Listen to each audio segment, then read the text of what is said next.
Hello friend, Radhe Radhe, जय श्री कृष्ण, श्री गणेशाय नमः। आज मैं संकट चौथ व्रत की पूजा विधि आपको बताने जा रही हूँ, तो आप लोग बने रहिएगा मेरे चैनल पर। संकट चौथ व्रत भगवान श्री गणेश को समर्पित है। ये भगवान के व्रत की यह व्रत संतान की रक्षा, सुख समृद्धि, जीवन के संकटों को दूर करने के लिए रखा जाता है। ये 2026 में 6 जनवरी को रखा जाएगा। इसमें सुबह प्रातः काल जल्दी उठकर सुबह समय व्रत होकर भगवान गणेश जी का ध्यान करना है और व्रत का संकल्प लेना है। और हमने यहाँ पे एक पूजा स्टार्ट कर दी है। तो पूजा में हमने सबसे पहले एक पटा रखा। पटा पे हमने एक कपड़ा बिछाया। कपड़ा बिछाने के बाद हमने गणेश जी को आसन दिया। तो आसन में थोड़ा सा चावल पे हमने गणेश जी का आसन रखा। उसके ऊपर फिर गणेश जी को हमने विराजमान किया। तो गणेश जी और माँ लक्ष्मी को हमने उस पर विराजमान किया।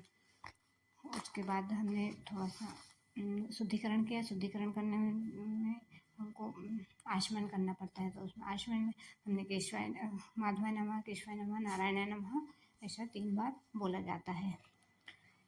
तो उसके बाद हमने फिर दीप प्रज्वलित किया। दीप प्रज्वलित करने के बाद हमने फिर कलश की स्थापना की। कलश की स्थापना में सबसे पहले एक लोटे लेना है। उसमें गंगा जल और जल और डालना है लोटे में।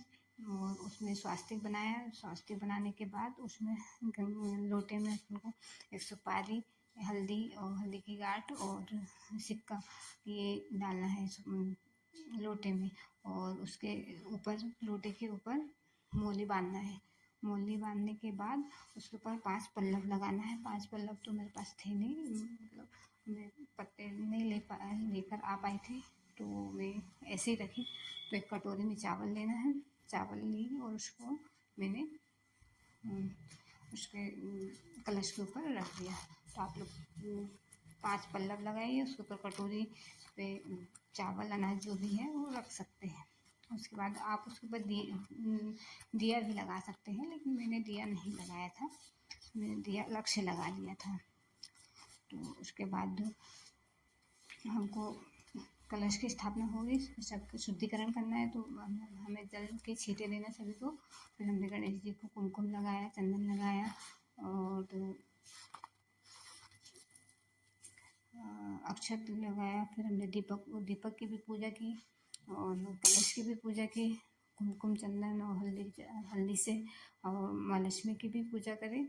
उसके बाद हमने जो संकल्प किए तो संकल्प में हमने भगवान से संकल्प किए, भगवान हम ये व्रत रख रहे हैं तो उसमें जो भी गलतियाँ हो सब माफ़ कर दिएगा।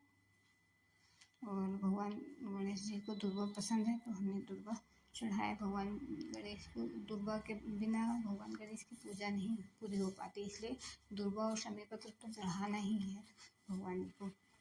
और फिर फूल चढ़ाए। फूल सभी को हमने कलश में चढ़ाए फूल, और सभी को हमने फूल चढ़ाए। फिर भोग स्वरूप हमने तिल्ली के लड्डू और ड्राई फ्रूट्स लिए, थोड़ा सा गुड़ लिए, गुड़ और तिल ये हमने भोग के लिए रखे।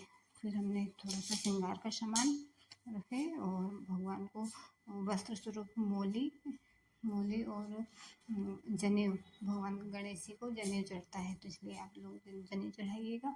और पान भी भगवान गणेश जी को पान बहुत पसंद है, तो हमने पान भी चढ़ाया। उसके बाद हम कथा सुनते हैं। तो कथा सुनने के लिए सबसे पहले तो हमको थोड़ा सा चावल और थोड़ा सा फूल हाथ में रखना है। उसके बाद कथा सुनना है।